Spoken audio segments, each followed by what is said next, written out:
नमस्कार दोस्तों, आप सभी का स्वागत है आपके अपने YouTube चैनल दृढ़ता पर। जी हाँ दोस्तों, सुबह के 10 बज चुके हैं। मैं कौशल गुप्ता फिर से हाजिर हूं आप सभी लोगों के सामने यूपीपीसीएस आरओ की यहाँ पर धारदार, जानदार और शानदार तैयारी कराने के लिए। जी हाँ दोस्तों, ये तीनों वर्ड यूं ही नहीं है, क्योंकि यहाँ वो क्लासेस चलाई जाती है जो देख रहे हैं। और जैसा कि मैंने आप लोगों से वादा किया था कि यहाँ पर सब्जेक्टिव वाइज क्लासेस भी आप लोग को देखने को मिलेंगी, तो भैया यहाँ पर पॉलिटी की दूसरी क्लास आपको जो है, जो दूसरी नहीं, मूल अधिकार की दूसरी क्लास, पॉलिटी सब्जेक्ट्स के मूल अधिकार विषय की दूसरी क्लास आपको जो है यहां पर कल देखने को मिलेगी, जो आप लोगों से यहां बता रहा हूं, जो सुबह 10 बजे ही देखने को मिलेगी। उससे पहले देखो, मैंने पॉलिटी की प्लेलिस्ट बना दी है, जिसमें भैया मैंने बहुत ही शानदार किताबों को, यानी कि उसमें इतना डिटेल में मैंने बता दिया कि मेंस लेवल तक की तैयारी आपको उस वीडियो को देख के हो जाएगी। प्री तो आप उसके आगे क्या लगा, प्री अगर वहां से पढ़ ले तो प्री तो ऐसे क्वेश्चन देख के ऐसे टिक करके आ जाओगे। मेंस लेवल क्या होता है, आपको थोड़ा एक्सप्लेन करना होता है आर्टिकल्स को, क्या होता है, क्या चीजें होती है, तो उस लेवल की चीजें वहां पढ़ाई जा रही है।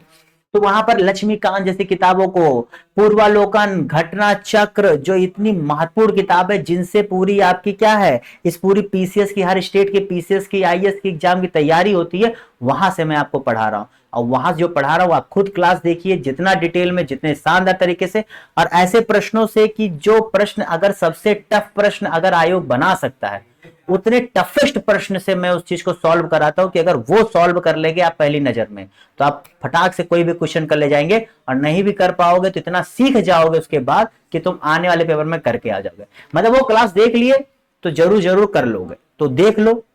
ये रहा आपके सामने, इस क्लास के अंतिम में उसका डिस्क्रिप्शन बॉक्स में आता भी है, प्ले लिस्ट भी बनी हुई है। दूसरी क्लास मूल अधिकार की होगी, फिर मूल कर्तव्य, फिर ऐसे करते करते पूरी पॉलिटी को इस महीने में खत्म कर दिया जाएगा, जुलाई में। ठीक है, तो चलिए अब क्लास को शुरू करते हैं, देखते हैं क्या है पहला प्रश्न। तो भैया यहाँ पर यूपीपीसीएस आरओ के लिए यहाँ पर समान अध्ययन जो प्रैक्टिस पेपर यहाँ चलाई जा रही है, जो कि बहुत ही इंपॉर्टेंट है, तो आप लोग जरूर जरूर इस क्लासेस को देखा करिए। और क्लास शुरू करने से पहले क्लास अच्छी लगे लाइक कर दीजिएगा, सब्सक्राइब नहीं किया सब्सक्राइब, क्योंकि सब्सक्राइब करोगे तभी नोटिफिकेशन जाती है। अगर आप सब्सक्राइब नहीं करेंगे तो ऐसी क्लासेज आपको दोबारा नहीं देख पाते हो। भैया ये बीमारी है यूट्यूब में, इस बीमारी का इलाज एक है कि सब्सक्राइब कर लो। ठीक है, चलो पहले प्रश्न की तरफ बढ़ते, बताइए क्या है पहला प्रश्न है। निम्नलिखित विभूतियों में से कौन सा मध्यकालीन भारत के प्रसिद्ध क्या थे भैया, विधिवेत्ता थे। विधिवेत्ता यानी क्या, जूरिस्ट इन्हें कह सकते हो। ठीक है, ये लॉ से संबंधित थे, विधिवेत्ता थे। बताइए इसका सही जवाब क्या होगा। विज्ञानेश्वर जी, हेमाद्रि जी, राजशेखर जी या जीमुत वाहन जी, इन चारों में से बताइए इसका सही जवाब क्या होगा। ठीक है, यहां पर बताइए इसका सही जवाब क्या होगा। यहां पर 1 एवं 4 है और 1 एवं 3 है, 1 एवं 2 है और 2 3 4 है। ठीक है, यहां पर ऑप्शन कुछ इस प्रकार से, इसको थोड़ा मैं क्लियर कर दे रहा हूं वरना कंफ्यूजन हो जाती। ठीक है, मेरा काम है बताना, मेरा काम है समझाना, हर गलती को सुधार करने की जिम्मेदारी लेकर मैं यहां खड़ा होता हूं। ठीक है, चलिए आइए जानते हैं इसका सही जवाब क्या। तो जितने लोगों ने यहां पर इस प्रश्न का सही जवाब यहां पर क्या दिया है, ए जी भैया, 1 एवं 4, यानी कि विज्ञानेश्वर जी और आपके जीमुत वाहन जी। विज्ञानेश्वर जी और जीमुत वाहन जी, ये जो है मध्यकालीन, जो आपके भारत की बात करोगे उस समय के प्रसिद्ध ज्यूरिस्ट थे। देखिए भैया, इन दोनों की कुछ किताबें हैं जो आपको पता होनी चाहिए, जो आपके विज्ञानेश्वर द्वारा जो है मिताक्षरा, जी भैया, विज्ञानेश्वर जी द्वारा मिताक्षरा जो लिखी गई थी, जो हिंदू कानून के बारे में जो है यहां से हमें जानकारी मिलती है। वहीं जीमुत वाहन, जी भैया नाम क्या है, जीमुत वाहन द्वारा दया भाग, जी भैया, जीमुत वाहन द्वारा दया भाग जो लिखी गई, वो भी कुछ जो है इसी तरह की किताब थी। ठीक है, कानून के ही संबंध में थी, और वो भी हिंदू से रिलेटेड कुछ उस चीजों के बारे में बताया गया था। तो यहाँ विज्ञानेश्वर और जीमुत वाहन, देखिए हेमाद्रि और राजशेखर जी भी व्यक्ति थे, लेकिन ये इनकी तरह इतने महान और इतने जो है ये भी अपने थे, लेकिन ये इस फील्ड से संबंधित नहीं थे। ठीक है, समझ गए। तो यहां पर आपको इसका जवाब क्या है, 1 और 4 जो आपके विधिवेत्ता संबंधित फील्ड से थे। ठीक है, बाकी ये दोनों अपने अपने फील्ड में अलग लेवल पर थे, लेकिन ये दोनों अलग थे। ठीक है, यहाँ विधिवेत्ता फील्ड की बात की जाएगी तो 1 और 4 इसका सही जवाब है। बाजार कीमतों को नियंत्रित करने के अलाउद्दीन खिलजी के प्रयास ने, बताइए चारों ऑप्शन में से इसका सही जवाब क्या होगा। अलाउद्दीन खिलजी नाम तो सुना ही होगा, क्योंकि अगर आप जीके जीएस पढ़ रहे हैं और मध्यकालीन इतिहास पढ़ रहे हैं तो ये नाम आपको रूबरू होना ही पड़ेगा। तो बताइए भैया इसका सही जवाब क्या है। तो जितने लोगों ने यहां पर इसका सही जवाब क्या दिया है, देखिए भैया, इन्होंने अनाज बाजार जो है सहना ए मंडी, क्या सहना ए मंडी की स्थापना की थी, जो अनाज व्यापार से संबंधित था। इन्होंने एक चीज की स्थापना की थी, उन्होंने ये कहा था कि देखिए हम जो होल्डिंग होती है, आज की डेट में भी जानते होगे कि आप किसी सामान को बहुत अधिक नहीं रख सकते, इन्होंने इस चीज पर प्रतिबंध लगाया था। आप प्राइस को एक नियत बना दिया था कि आप इससे ज्यादा प्राइसेस को नहीं लेकर जा सकते थे। इन सारी चीजों को इन्होंने बहुत ही क्या अच्छे से चीज को किया था, और इससे क्या हुआ था, इससे सबसे बड़ा फायदा निकल करके दोस्तों ये आया था यहां पर कि अत्यधिक सफल एवं जनहितकारी रहा। क्योंकि जनहितकारी क्या होता है, जब आपकी प्रजा आपके किसी पॉलिसी से उनको फायदा पहुंच रहा हो, उनका जीवन स्तर अच्छा हो रहा हो, वही जनहितकारी हो गया, उनको जीवन जीने में आसानी हो रही है, बस वही जनहितकारी हो गया। ठीक है, अत्यधिक सफल एवं जनहितकारी रहा। और सहना ए मंडी आपको पता होना चाहिए। देखिए ये सब बारे में जानकारी कहां से मिलती है, दरअसल अमीर खुसरो के खजेनुल फुतुह जो खजेनुल फुतुह, ठीक है, ये जो है जो अमीर खुसरो जी ने लिखा था, उसी से जो है हमें जानकारी मिलती है इन सब के बारे में। ठीक है, तो ये भी आपसे प्रश्न पूछ सकता है कि ये सारी जानकारी कहां से मिलती है, जो 1311 में आपके लिखी गई थी। ठीक है, और अनाज बाजार के लिए क्या था, सहना ए मंडी। ओके, चलो अगले प्रश्न की तरफ बढ़ते, बताइए आपके सामने है और जवाब दीजिए, इसका सही जवाब क्या होगा। आज भैया हम लोग करते करते बताइए 1500 प्रश्न हम लोगों ने कर लिया है, 1500 प्रश्न से प्लस हम लोग बढ़ रहे हैं। सोचिए आपकी तैयारी तक, अगर मान के चलिए आपकी तैयारी तक हम लोगों ने 2500 प्रश्न कर लिए, मैं ज्यादा उम्मीद नहीं कर रहा हूं, केवल 2500 प्रश्न ही अगर हम लोगों ने कर लिए, इन 2500 प्रश्नों की अगर तुमने शॉर्ट नोट्स बना लिए होंगे, इन्हें रिवीजन कर लिया, मैं कहता हूं बड़ा सा बड़ा किताब भी जो पढ़ा होगा, तुम 2500 प्रश्नों को एक बार पढ़ के रिवीजन करके जाओगे तो तुम दोनों इक्वल हो जाओगे। क्योंकि आपको पता है स्टेट जो आयोग होते हैं ये बहुत ज्यादा घूमते फिरते नहीं है, ये बहुत एक्सपेरिमेंट नहीं करते, इनके लगभग आप देखेंगे मोर देन 50-60% क्वेश्चन जो है एक लगभग एक ही जैसे देखने को मिलते हैं।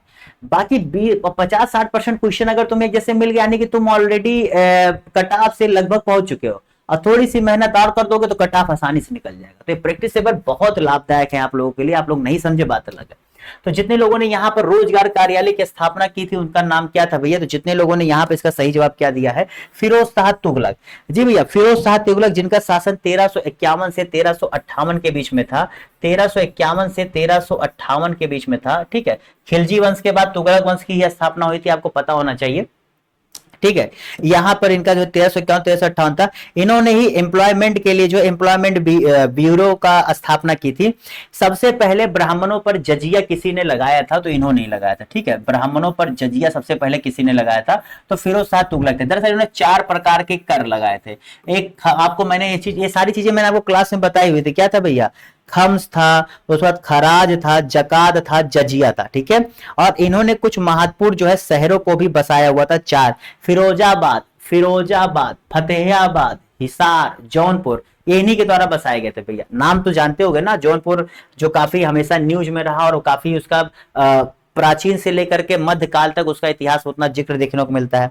और साथ ही साथ क्या, दीवाने बंदगान, जी भैया दीवाने बंदगान जो स्लेव के लिए था। ठीक है, जो स्लेव होते थे उनके लिए जो दीवाने बंदगान की स्थापना भी इन्हीं फिरोज शाह तुगलक जी ने की थी। ठीक है, चलो अगले प्रश्न की तरफ बढ़ते हैं, बताइए अगला प्रश्न, कबीरदास और धर्मदास के मध्य हुए संवादों के संकलन को कहां पर जो है के संवाद को क्या कहा जाता है, संवाद यानी आपस में हुआ था। अच्छा बताओ, कबीरदास जी के बारे में जानते हो कि वाराणसी में जन्म हुआ था, ये निर्गुण शाखा के कबीर थे, और ये अंधे थे, इनका कोई अपना धर्म नहीं था, ये कहीं हिंदू और मुस्लिम दोनों के बीच कंफ्यूजन है।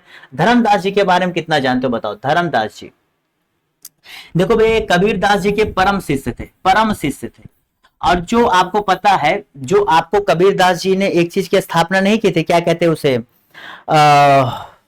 अरे क्या नाम है, कबीर पंथ को कबीरदास जी के बाद अगर किसी ने सबसे आगे लेकर के गए थे तो वो धर्मदास जी थे, क्योंकि ये उसके सबसे फेवरेट थे और यही सबसे बड़े कबीर पंथ को आगे ले जाने होते। इन्हें छत्तीसगढ़ में क्या नाम है, छत्तीसगढ़ के आदि कवि के नाम से जाने जाते हैं। ठीक है, तो छत्तीसगढ़ के आदि कवि के नाम से जाने जाते हैं ये भी जो है। अच्छा, मैं यहाँ पर थोड़ा सा श्योर नहीं हूँ कि कहीं मैंने दूसरे नाम को तो इनके साथ मिक्स नहीं कर दिया है, यहाँ पर है, लेकिन ठीक है जाने रहिए, अगर कुछ ऐसा होगा तो मैं अगली क्लास में डिस्कस करके आपको क्लियर कर दूंगा, लेकिन अभी तो मेरे हिसाब से यही नॉलेज है। तो यहाँ पे इसका सही जवाब अमर मूल है। क्या है, अमर मूल है। ठीक है, मैंने इसलिए इस बात को यहाँ पर जिक्र कर दिया कि हो सकता है कभी कभी ज्यादा जानकारी के चक्कर में मैं कुछ ज्यादा ही लेकर चला हूं, जिस व्यक्ति के नाम से जुड़ा हो सकता है वो चीज ना हो, तो इसलिए मैंने चेक तो किया, लेकिन मुझे दिखी नहीं गलती, तो हो सकता है अगर कुछ ऐसा होगा तो मैं बता दूंगा। ठीक है, क्योंकि ये अचानक से मेरे विचार में आया तो मैं आपसे जिक्र कर रहा हूं। ठीक है, चलिए अगले प्रश्न की तरफ बढ़ते हैं। अगला प्रश्न है, निम्नलिखित मुगल बादशाहों में किसने अपनी आत्मकथा फारसी में लिखी? बताए किसने अपनी आत्मकथा फारसी में लिखी है? बताए इसका सही जवाब क्या होगा? बाबर, जहांगीर, औरंगजेब या अकबर द्वितीय? बताए इसका सही जवाब क्या होगा? तो देखो भैया, एक चीज आपको पता होना चाहिए कि जैसे बाबर ने लिखी थी बाबरनामा, बाबरनामा से तो बहुत कुछ जानने को मिलता है कि कैसे ये जो है कहां से आए थे, क्या था। इन्होंने अपनी जो है लिखी थी वो चरगाई तुर्की में लिखी थी। किसमें? चरगाई तुर्की में, जहां से ये आए थे, ये वहां की भाषा थी। ठीक है, लेकिन अगर पूछा जाए कि किसने भैया फारसी में लिखी थी, क्योंकि फारसी उस समय क्या है, कोर्ट की भाषा थी। कोर्ट जो मतलब क्या, कोर्ट नहीं होता था, उसकी भाषा थी, मुगल कोर्ट की भाषा थी। इसका सही जवाब क्या है आपके यहाँ पर? जहांगीर। ठीक है, जहांगीर ने इस भाषा में लिखा था। ओके, चलो अगले प्रश्न की तरफ बढ़ते हैं। काफी बारे इसके बारे में काफी जिक्र हो चुका, थोड़ा दिमाग में डालो कि जहांगीर ने कौन सा लिखा था, औरंगजेब ने क्या लिखा था, अकबर द्वितीय ने लिखा था कि भी नहीं लिखा था। ये सारी चीजें आपको दिमाग में जोर डाल के याद करनी। बताइए, निम्नलिखित में किस स्थान में भारत में पहला नगर निगम जो है स्थापित किया गया था? अच्छा, क्लास अच्छी लग रही ना? ऐसे भैया डेली हर क्लास होती है, आगे भी क्लास होगी। अब बार बार कह रहा हूं, हर संडे को जो करंट अफेयर्स स्पेशल क्लास होती है जरूर से जरूर देखा करो। मैं जो है मंथली ना ला करके मैं जो है पूरा लाता हूं, और उसको मैंने इसलिए प्लेलिस्ट बना दी है कि जैसे आप लोग को लगे कि ये हाँ ये करंट अफेयर्स सही पढ़ाया जा रहा है, यहाँ ये इंपॉर्टेंट है, प्लेलिस्ट में जाओ, जो क्लासेस है उसे देख लो। और ज्यादा क्लासेस जो है, मतलब ज्यादा लंबी क्लास है, एक क्लास 1 घंटे से ज्यादा नहीं होती है, एक 45 मिनट 1 घंटे का, उसमें चीजों को कवर करता हूं, वो पढ़ लोगे। चुनिंदा प्रश्नों को लाता हूं, चुन चुन के, जो आयोग आपसे पूछ रहा है। आप मेरे प्रश्नों को कभी पढ़िए, और अगर आप प्रीवियस क्वेश्चन पेपर अच्छे से किए हैं तो आप देखिए कि कितना मिला जुला प्रश्न है, कि हाँ इसी टाइप के तो आयोग पूछता है। ये आपको रियलाइज होगा, लेकिन कब? जब आपने वास्तव में प्रीवियस क्वेश्चन पेपर सही से पढ़ा होगा। अगर आपने प्रीवियस क्वेश्चन पेपर को देखा ही नहीं है, समझा ही नहीं है, तो फिर क्या ही, तुम तो जो पढ़ लो वही तुम्हें सही लगेगा। इसलिए मेरी क्लासेस को अगर देखना है तो खुद को भी थोड़ा तैयार करो। यहां मैं पढ़ा दूंगा, लेकिन क्या मैं सही पढ़ा रहा हूं, खराब पढ़ा रहा हूं, इसको जानने के लिए तुम्हें खुद से मेहनत थोड़ी करनी पड़ेगी। क्योंकि मेरा काम केवल आ करके यहाँ लेक्चर देना नहीं है, आ करके वो चीज देना है जो तुम्हारे काम में आए, जो तुम्हारे उपयोगी हो, जो तुम कल पेपर में जाओ तो वहां तुम्हारे काम आए।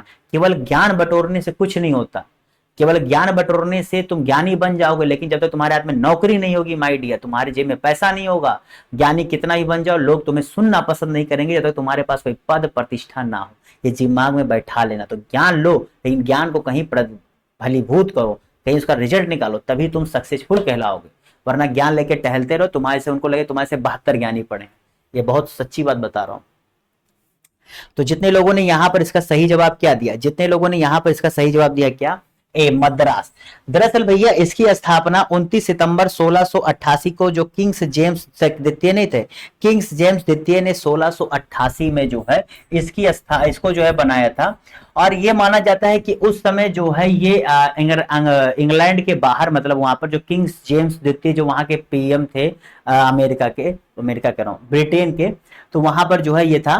तो ये ब्रिटेन के बाहर बहुत बड़ा था, और इंडिया का सबसे ओल्डेस्ट 1688 में इसकी स्थापना हुई थी। ठीक है, चलो अगले प्रश्न की तरफ बढ़ते हैं। अगला है सूची दिया है, बताइए 4 संधियां किस सन में हुई थी? इन संधियों के बारे में नहीं पता, चलिए बताता हूं, क्योंकि ऐसे प्रश्न है जहां से आपको कहीं ना कहीं घुमा फिरा के इससे प्रश्न यहां पर मिलान करने को दिया है। कहीं बेमेल पूछ लेता है, तो कहीं डायरेक्ट पूछ लेता है कि ये संधि किस सन में किसके बीच साइन हुई थी, किस युद्ध के संबंध में ये संधियां हैं। ऐसे सारे क्वेश्चन इसमें आ जाते हैं, जो यहाँ पर आपके आज क्लियर हो जाएंगे अगर आपको कोई कंफ्यूजन हो। इसीलिए कह रहा हूं ना कि इतना क्वेश्चन कर लो, इतनी चीजें मैं बता देता हूँ, उसको शॉर्ट नोट्स बना लो, रिवीजन कर लो, तो बड़ी से बड़ी किताब तुम्हें जो है लगेगी कि अरे ये तो पढ़ा हुआ, ये तो पढ़ा हुआ। तो चलिए शुरू करते हैं।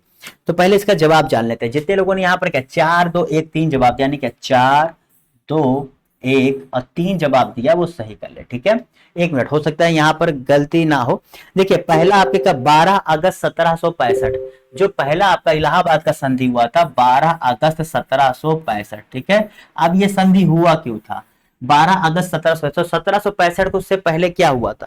1765 से पहले भैया आपका बैटल ऑफ बक्सर हुआ था, जो 22 अक्टूबर 1764 को हुआ था। इसमें रॉबर्ट क्लाइव और शाह आलम द्वितीय, क्या नाम था? रॉबर्ट क्लाइव और शाह आलम द्वितीय के बीच जो है यह संधि हुई थी। तो बैटल ऑफ बक्सर के बाद जो है ये इलाहाबाद की संधि हुई थी। अब मंगलौर की संधि पे आते हैं। जैसा कि आप लोगों ने देख लिया कब हुआ था, तो मंगलौर की संधि यहां पर जब आप लोग देख रहे हैं तो कब हुआ था? 11 मार्च 1784 को। ये कब, जब द्वितीय आंग्ल मैसूर युद्ध नहीं हुआ था, द्वितीय आंग्ल मैसूर युद्ध हुआ था, तो उसी के बाद हुआ था। और इसमें क्या हुआ था, टीपू सुल्तान, देखो टीपू सुल्तान और अंग्रेजों के बीच जो है यहाँ पर मंगलौर की संधि साइन हुई थी। सालबाई की संधि कब हुई थी, सालबाई की संधि जैसा कि आप लोग देख रहे हो यहाँ पर, ये 1782 में हुई थी।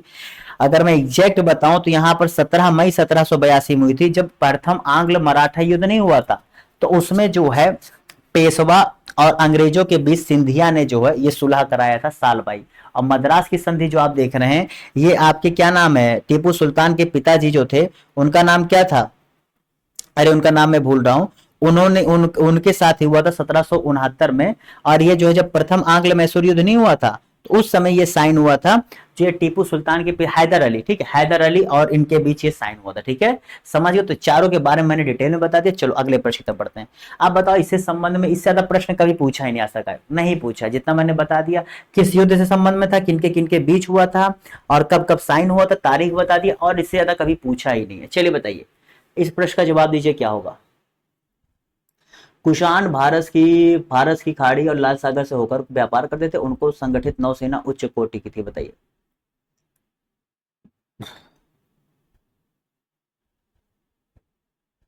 तो जितने लोगों ने यहां पर इसका सही जवाब क्या दिया, जी भैया, जितने लोगों ने यहां पर इसका सही जवाब क्या दिया है, सी।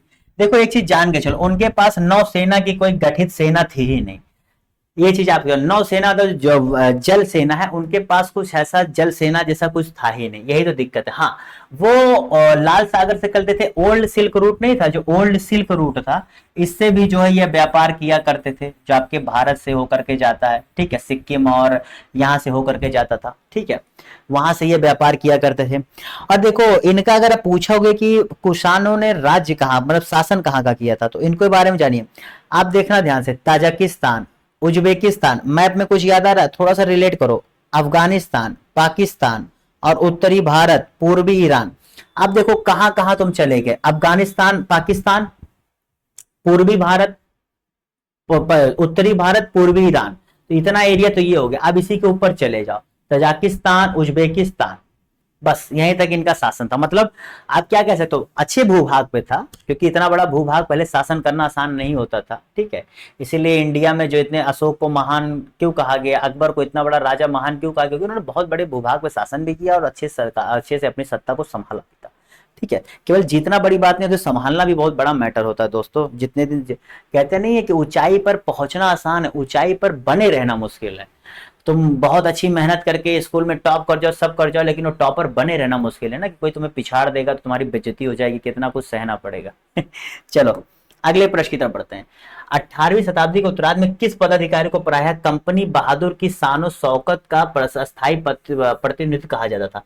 मतलब कंपनियां होती थी, तो कंपनी की जो शान और शौकत का जो अस्थायी प्रतिनिधि किसे माना जाता था, बताइए कौन होता था भैया। दरअसल ये चीजें जब है, आपको पता है, ये चीजें धीरे धीरे जब मुगल काल अपने जो है लेट में पहुंच रहा था, लेट मतलब जैसे से ढलान की तरफ पहुंच रहा था, तो उस समय जब आपको पता है कई सारे जहांगीर ऐसे आ रहे थे, तो उन्होंने इस चीज की व्यवस्था की थी। तो पता है इसका क्या होगा, तो जितने लोगों ने यहां पर इसका सही जवाब क्या दिया, दरोगा। देखो भैया आपको पता है जमींदार होते थे, जमींदार से ऊपर कोतवाल होते थे, ठीक है, ये जमींदारों का निरीक्षण कोतवाल करते थे, नवाब तो नवाब होता था, दरोगा क्या करता था, शान शौकत का जो है असली अस्थायी प्रतिनिधित्व कहा जाता था, ठीक है। तो ये सारी चीजें आपको ये पूरा हायरार्की पता है ना, कि हायरार्की कैसे काम करता था। चलो अगला प्रश्न है कि निम्नलिखित में से किसके शासनकाल में अस्थायी बंदोबस्त, इसे क्या कहते हैं, इस्तमरारी बंदोबस्त, क्या इस्तमरारी बंदोबस्त कहा जाता है, वो प्रारंभ किया गया था। Lord Cornwallis, Lord Ripon, Warren Hastings और विलियम बेंटिक। बताइए इसका सही जवाब क्या होगा, चलिए जवाब दीजिए भैया।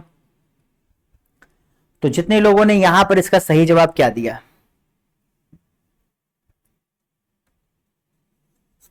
तो जितने लोगों ने यहां पर इसका सही जवाब क्या दिया भैया, नाम लॉर्ड कॉर्नवालिस। जी भैया, लॉर्ड कॉर्नवालिस ने जो है इसे शुरू किया। सबसे पहले देखो जो है इसे बंगाल में शुरू किया गया था, इसीलिए इसे जो है बंगाल के नाम से भी इसमें कुछ जुड़ा हुआ है। इसे 1790 में जॉन सोरो के नाम से जाना जाता है। जी भैया, 1790 में जब इस प्रकार की व्यवस्था शुरू की तो जॉन सोरो के नाम से इसे जाना जाता था। लेकिन 1793 में जब ये शुरू किया गया तो सबसे पहले बंगाल में, फिर उसके बाद आपके क्या है अगर आगे वो बंगाल, उड़ीसा, यहाँ सब आसपास जगह जो है प्रोविंसेस में इसे स्थायी क्या किया गया, इसे शुरू किया गया। ठीक है, लॉर्ड कॉर्नवालिस के समय में इसे शुरू किया गया, तो जॉन सोर के नाम से, सोरो नहीं जॉन सोर है, माफ करेगा, यही गलती मैं हर जगह कर देता हूँ। ठीक है, और 1790 में, लेकिन 1793 में इसे जो है आपके शुरू किया गया था और सबसे पहले बंगाल में हुआ था। इसके आने से क्या हुआ था ना कि एक अस्थायी व्यवस्था आने से हुआ था कि कंपनी की रेवेन्यू फिक्स हो गई थी। उन्हें पता था कि इतना पैसा तो आना ही है, इससे उनको क्या होता है, एक फ्री हैंड में जो अनिश्चितता बनी होती तो अनिश्चितता खत्म। जैसे आपको पता लगे कि आप 80,000 महीना आपके घर में वेतन आना है, तो आप क्या होगा, आप उस हिसाब से रिलैक्स फील करेंगे और एक आपको हो जाएगा। अगर ये हो कि कभी 80 आना, कभी 40 आएगा, कभी 50 आएगा, तो अनियमितता बनी रहेगी, इसलिए आप दिमाग लगाते रहोगे। तो ये बहुत बड़ा फायदा उन्हें हुआ था। ठीक है, और इससे आने और दोनों फायदा क्या हुआ कि इससे किसानों को भी बहुत हद तक फायदा मिला था। लेकिन आपको पता है किसान कभी भी डायरेक्ट फायदा नहीं पा सकता, क्योंकि बहुत बड़ा हिस्सा तो बीच वाले मार जाते हैं। ठीक है, चलो अगले, ये शुरू से समस्या चली आई है इंडिया में, आज की नई नहीं है। बंकिम चंद्र चटर्जी का प्रसिद्ध उपन्यास आनंद मठ, ये किसका कथानक आधारित है? बहुत आसान सा प्रश्न है। बेसिकली किसने लिखा था? बंकिम चंद्र चटर्जी। नाम क्या था? आनंद मठ क्या है? उपन्यास है। किस विषय पर लिखा गया, बस ये पूछ रहा, बताइए। तो जितने लोगों ने यहां पर इसका सही जवाब क्या दिया है, जी भैया, सन्यासी विद्रोह पर। ये आपके क्या, सन्यासी विद्रोह पर जो है लिखा गया था, जो 1882, ये कब लिखा गया था भैया? 1882 में जो है ये आनंद मठ लिखा गया था, जो सन्यासी विद्रोह पर आधारित है। बस यही आता, सन पूछ लेता, किसने लिखा ये पूछ लेता, बस इससे ज्यादा इससे पॉइंट में जरूरी नहीं है। चलो भैया, समाचार विक्रेता, और बताओ ये किस स्थान पर प्रकाशित होते हैं? ये आपके यूपी स्पेशल क्विज है, बताइए इसका सही जवाब क्या होगा। स्वदेश, भारत बंधु, सत्यवादी, शक्ति, इन चारों में से बताइए इसका सही जवाब क्या होगा।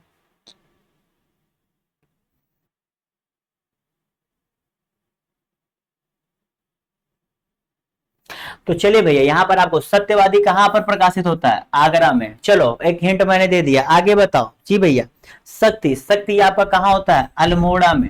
चलो, शक्ति आपका अल्मोड़ा में। स्वदेश, स्वदेश कहाँ होता है भैया आपका? गोरखपुर में। स्वदेश आपका कहाँ? गोरखपुर में होता है। सत्य बंधु आपका हाथरस में। तो इसका सही जवाब क्या हो जाएगा? 4 3 1 2। तो 4 3 1 2 कहीं नहीं दिया, यहाँ 1 2 ये मान लो। ठीक है, तो 4 3 1 2 सी है। चलो इसलिए मैंने बता दिया कि 4 3 1 2 ये इसका सही जवाब है। ठीक है, चलो अगले प्रश्न की तरफ बढ़ते हैं। अगला प्रश्न यहाँ पर, निम्नलिखित में से किस एक व्यक्ति को लाला लाजपत राय जी ने अपना क्या माना था भैया? राजनीतिक गुरु माना था। सोचो, लाला लाजपत राय जी ने अपना राजनीतिक गुरु माना था, कितनी बड़ी बात होगी। लोग उनको पूछते थे, लेकिन वो जो है किसी और को पूछते थे। तो बताइए इसका सही जवाब क्या होगा।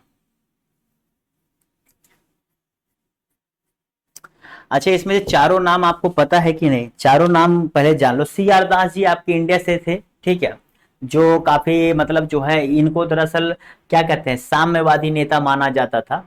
और दादा भाई नेहरू जी ये भी जो है उसी हिसाब से थे, ये दोनों एक ही विचारधारा के व्यक्ति थे। बिस्मार्क जो है ये आपके जर्मनी से जुड़े हुए थे। ठीक है, इन्हें जैसे आपके भारत का बिस्मार्क किसे कहते हैं? इनको दरअसल इन्होंने जर्मनी को यूनाइट किया था। तो इसीलिए जो है अब भारत के बिस्मार्क आपको किसको आता है? दादा दादा कह रहा हूँ, सरदार वल्लभ भाई पटेल जी को। और मैजनी जी को, जो आपका इटली नहीं है, इटली के रीयूनिफिकेशन के लिए, यानी कि इटली को एक एक करने के लिए था। ठीक है, तो यहाँ पर जिसे मानते थे उनका नाम मैजनी था। क्या नाम था भैया? मैजनी। ठीक है, मैजनी दरअसल आपको मैंने बताया कि इटली को जो एक करने का था। ये पत्रकार भी थे, ठीक है, और ये पॉलिटिशियन भी थे, ये क्रांति क्या एक्टिविस्ट भी थे। ओके, तो ये काफी कुछ थे, लेकिन मैजनी जी थे। और दरअसल लाला लाजपत जी इसलिए इनसे प्रभावित हुए थे कि इनकी सोच, इनके भाषण, इनका काम करने का तरीका, इन्होंने इटली को एक करने की कोशिश की। ठीक है, और इन्होंने खैर इनके जो मूवमेंट्स थे, जो इनके चाल चलन थे, वो बहुत अच्छे नहीं थे। ठीक है, लेकिन होता नहीं, जब कोई पसंद आ गया तो आ गया, बस वही कहानी थी। चलो अगले प्रश्न की तरफ बढ़ते हैं। अगला प्रश्न है कि ईवी रामास्वामी नायकर के संदर्भ में निम्नलिखित कथनों में से कौन सा कथन सही है? बताइए इसका सही जवाब। इसीलिए कभी किसी को मैजनी की उपाधि नहीं दी जाती है। क्योंकि मैजिनी जिस तरीके से इटली को एक करने की कोशिश की वो गलत था। हाँ, बिस्मार्क जी ने जिस प्रकार से जर्मनी को एक करने की कोशिश की थी वो अच्छा था। इसीलिए हमारे देश में जो है सरदार वल्लभ भाई पटेल जी को भारत का बिस्मार्क कहा जाता है। लौह पुरुष तो है ही। चलिए भैया, तो यहाँ पर जितने लोगों ने क्या जवाब दिया, जितने लोगों ने यहाँ पर इसका सही जवाब क्या दिया, एक एवं दो दोनों। बिल्कुल भैया, देखिए जो आपके ईवी रामास्वामी नायकर जी थे, ये आपके केरल से आते हैं।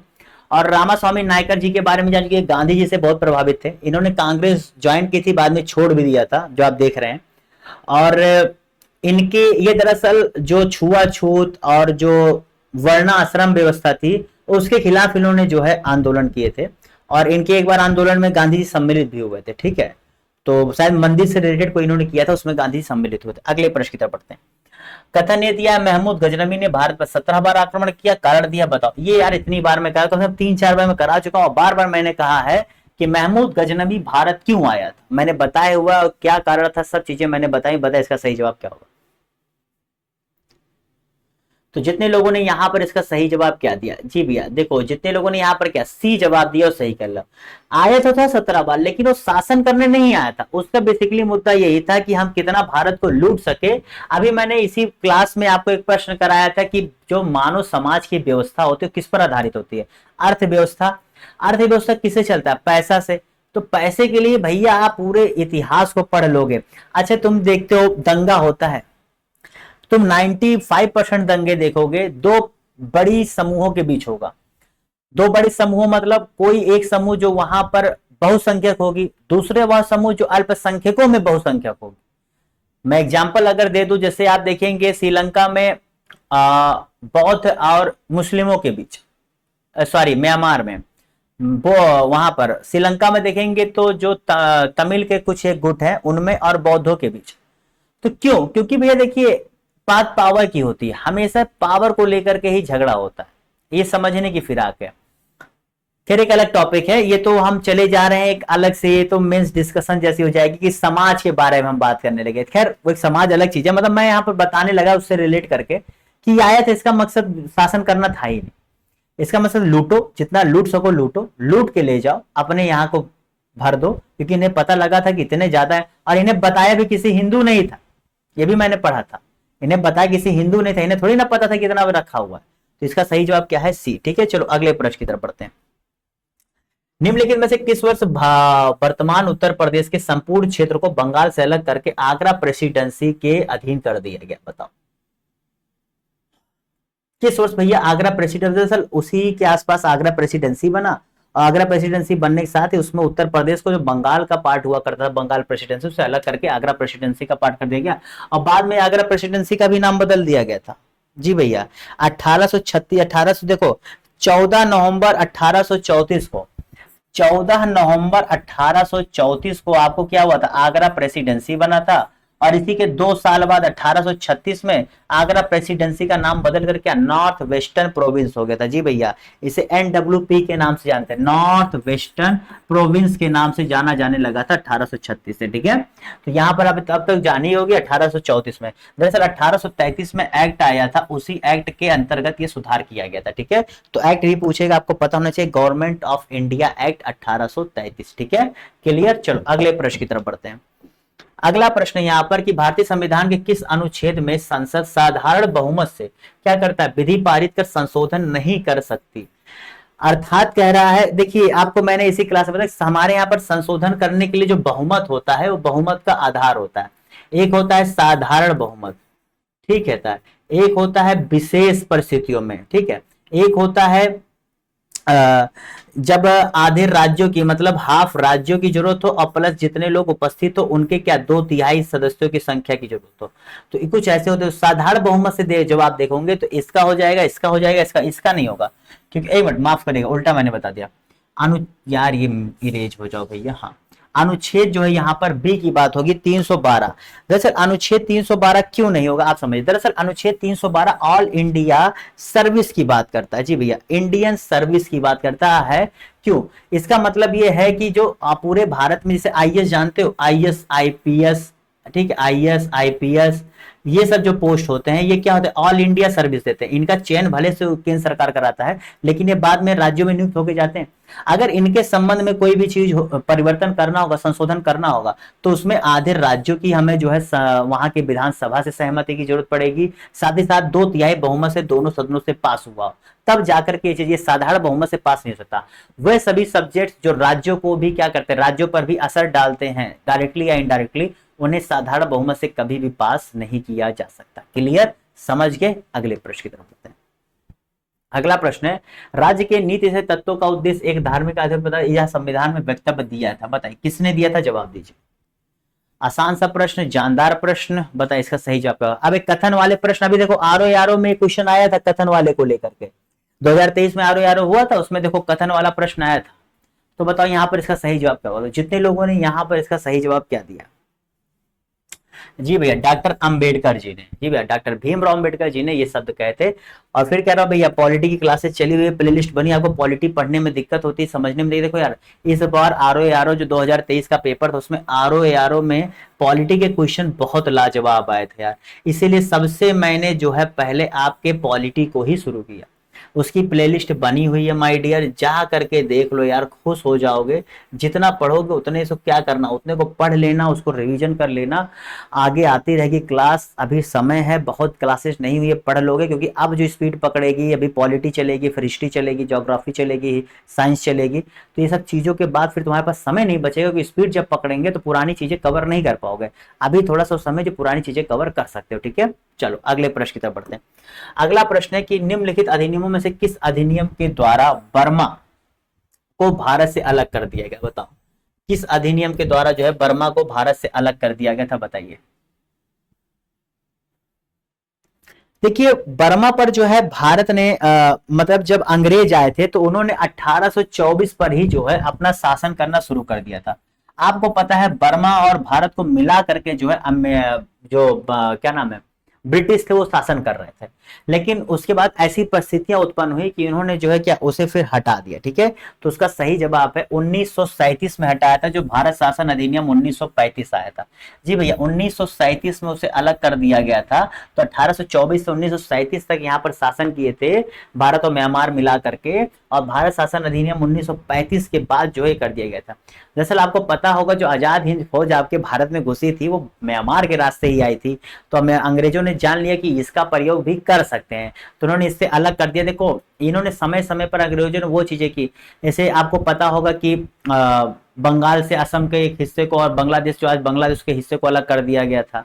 फिर आपके जो आप देखते हो कि इधर क्या नाम है यूपी को जो अलग किया गया था उसका तो एक अलग रीजन था, ठीक है। मतलब अपने आप को कमजोर ना होने दो। क्या होता है जब कहीं शक्तिशाली चीज बन रही हो तो उसे तोड़ दो, वो आपस में बट जाए, क्योंकि खुद की जिंदगी में सब कहीं ना कहीं परेशान होता है ना। जहां आपको मुट्ठी दिख रही हो, मुट्ठी को छटका दो, छटका दिए, अब वो मजबूती नहीं रह गई। जब तक वो जुड़ेंगे तब तक तुम अपने आप को तो मजबूत कर सकते हो ना, क्योंकि तुम्हारे पास पूरा तंत्र है। यही आज के पॉलिटिशियंस भी करते हैं, यही पहले भी होता था, यही चलता चला आएगा। जिस दिन जनता समझी उस दिन क्या कहने। यार जनता समझ के भी क्या करे, क्योंकि इकट्ठा करना मुश्किल होता है। एक बार इकट्ठा हो गए तो कहते नहीं, एक बार इकट्ठा हो गए तो फिर फाइनल फैसला करवा लो। दोबारा इकट्ठा होना आसान नहीं होता। आप किसान आंदोलन ले लो, पहली बार जब किसान आंदोलन चला था देखिए क्या हुआ, दोबारा हुआ लेकिन उस तरह का रिजल्ट नहीं आया ना, आए तो लेकिन उस तरह का रिजल्ट नहीं आया, ठीक है। वो एक अलग मुद्दा है, वो एक अलग चीजें थी, लेकिन मैं आपको एग्जांपल दे रहा हूं। एक बार इकट्ठे हुए तो उस समय फैसला करवा लो। आप सोचो कि कल फिर देखेंगे, तो फिर कल को लेकर के आपके आज के सारे कदमों को अगला जान जाता है ना, तो वैसी वो तैयारी करेगा, ठीक है। इसीलिए कहा जाता है कि आज ऐसा करो जो कल अगले को नुकसान, मतलब अगला उससे तैयार ना हो। चलो भैया आज का आखिरी प्रश्न, इसके साथ इस क्लास को ही समाप्त करते हैं। बताइए सूचियां दी हुई है, बताइए इससे आसान सा प्रश्न क्या होगा। ये मैं उम्मीद करता हूं आप लोग बिना देखे, मतलब सॉरी बिना ज्यादा दिमाग लगाए सही करो। बिना देखे कैसे जवाब दोगे यार, ये तो मैं भी नहीं सोच सकता। बताओ इसका सही जवाब क्या होगा। और हाँ भैया फिर बता रहा हूँ, जाते जाते अगर सब्सक्राइब नहीं किया जरूर से जरूर सब्सक्राइब कर दो भैया, क्योंकि ऐसी क्लासेज आपको यहाँ पर देखने को मिलेंगी। और साथ ही साथ यहाँ पर क्या है, आपने अगर तक लाइक नहीं किया तो भैया लाइक करो, क्योंकि मैं देखता हूँ क्लास देख ले तो लाइक नहीं करते हो। अभी भी 60% 70% लोग ऐसे हैं जो सब्सक्राइब तक नहीं करते, क्लास देख लेते हैं। क्या है यार, मतलब मेहनत करता हूँ भैया, इतनी डिटेल में बताना, इतनी चीजों को समझाना, टाइम लगता है चीजों को पहले अच्छे प्रश्नों को ढूंढना, फिर उसको आपके सामने लाना, टाइम और टेकन चीज है यार, कैसे बताऊं। आप कहोगे सर सब कराते हैं, ठीक है सब कराते, बात सही है। आप मेरे प्रश्नों को देखिए, बहुत चुनिंदा चीजों को लाता हूं मैं। मैं ये नहीं कहूंगा, मैं बस यही कहूंगा कि मेरा लक्ष्य ये नहीं है कि व्यूज आ जाए, क्लासेस ज्यादा, मेरे बहुत क्लासेस नहीं देखोगे। कम क्लासेज का कारण एक है चुनिंदा चीजों को लाना। मैं वो भंडार नहीं बना, मुझे कोई कोर्स नहीं बेचना है कि मैं ज्यादा क्लास कराऊं, मुझे 10,000 का कोर्स बिक जाए, 50,000 नहीं। मैं देखोगे कोई कोर्स नहीं बेचता हूँ, फ्री में पढ़ाता हूँ, चुनिंदा चीजों को लाता हूँ, इतनी सारी चीजें करता हूँ। बस यही कहता हूँ सब्सक्राइब कर दो, मुझे बस ये लगे कि छात्र मुझसे जुड़ रहे हैं, मुझे खुशी मिलती है। अभी यार आप ही लोग को जैसा हूं मैं, तो आप लोग के सहयोग से ही, आप क्या चाहते हैं मैं थोड़ा आगे बढ़ूं, तो आप लोग सहयोग करिए। आप ही जैसा हूं तो कोई आप में से निकलेगा तो आपको अच्छा लगेगा ना, तो सहयोग करिए। आपके सब्सक्राइब्स, आपके लाइक की जरूरत है। और बाकी अपने अन्य दोस्तों को शेयर कर दिया करो, जैसे आपको जो लग रहा है। आप मेरी पॉलिटिक्स क्लासेस देखिए ना, फिर आप समझ जाएंगे कि इतनी बड़ी बड़ी बातें क्यों करता हूं मैं। इसलिए करता हूं कि मेहनत करता हूं, जब करता हूं तो कहता हूं, जो चीज नहीं करता उसे क्यों कहना। पहले दिखा दो तब बोलो, बोलोगे तो दिखा नहीं पाओगे, जब दिखाओगे नहीं तो तुम्हें बड़बोला कहेंगे, बड़बोला यार आई डोंट लाइक इट। चलिए, तो जितने लोगों ने इस आखिरी प्रश्न का सही जवाब यहाँ पर क्या बी दिया है, 3 1 4 2, 3 1 4 2, बहुत ही आसान सा प्रश्न था। चलिए ओके, तो यहाँ पर इसके साथ इस क्लास को यहाँ समाप्त करते हैं। देखो भैया, ये जो प्रश्न अगर आपने गलत जवाब दिया होगा, आपने थोड़ा सा कॉमन सेंस नहीं यूज किया होगा। क्यों? राज्य सूची के अंतर्गत आपके जो है पुलिस एवं सार्वजनिक व्यवस्था थे, तो सीधा देखना था बी का 1 कहाँ कहाँ दिया, सीधा एक चीज देखना था, सबसे आसान था। क्योंकि केवल दिल्ली को छोड़ दें तो लगभग लगभग सब जगह पर सभी राज्यों के पास जो भी ये क्या नाम है राज्य स्तर पर है, जिनकी विधानसभा है, उनका पुलिस और सार्वजनिक व्यवस्था अपने पास होती है, केवल दिल्ली को छोड़ के। क्योंकि दिल्ली में आपको पता है वहां दिल्ली पुलिस जो केंद्र सरकार के अधीन काम करती है, उसका शासन होता है। तो एक यही देख लेते हैं, ठीक है, आपको केवल ऐसे क्लियर हो जाता। उसके बाद देखो केंद्र सूची की तरह, तो भैया जनगणना केवल केंद्र सरकार करा सकती है, ठीक है, ये आपको पता होना चाहिए। उसका समवर्ती सूची की आप बात कर रहे थे, तो आपका परिवार नियोजन, जो दोनों लोग आपके स्टेट और गवर्नमेंट, और दोनों गवर्नमेंट आपके काम कर सकती है, तो परिवार नियोजन के लिए दोनों काम कर सकते हैं ना, तो समवर्ती सूची में आ गया। और अंतरिक्ष अनुसंधान ये जो है अवशिष्ट सूची में डाल दिया जाता है, लेकिन ज्यादा इस पर केंद्र सरकारी काम करते हैं, लेकिन ये विशेष में मैं कह रहा हूं 4 में से 3 पता था, 2 पता था, तब भी तुम्हारा जवाब आ जाता, बस थोड़ा सा दिमाग लगानी जरूरत थी। तो चलो भैया कोई बात नहीं, नहीं दिमाग लगाया, पता तो लग गया, आगे ऐसे दिमाग लगा लेना। उम्मीद करता हूँ गलती नहीं करोगे ऐसी। तो इस साथ बाय बाय, टाटा सी यू। लाइक नहीं किया लाइक करते, कमेंट करके बताए क्लास कैसी लगी। और हाँ दोस्तों, अगर मेरे चैनल को अभी तक सब्सक्राइब नहीं किया, सब्सक्राइब करके यहाँ पर आपको पॉलिटिक्स साथ साथ बहुत जल्द हिस्ट्री की क्लासेज, हिंदी की क्लासेज भी देखने को मिलेंगी, जो आपके पीसीएस के और आरओ एआरओ दोनों में काम आती है। जी हाँ दोस्तों, पीसीएस के सेकंड पेपर में हिंदी भी पूछा जाता है, अगर नहीं पता तो सिलेबस देख लीजिए। ठीक है, चलो बाय बाय, टाटा सी यू, फिर मिलेंगे, तब तक के लिए हैव अ गुड डे।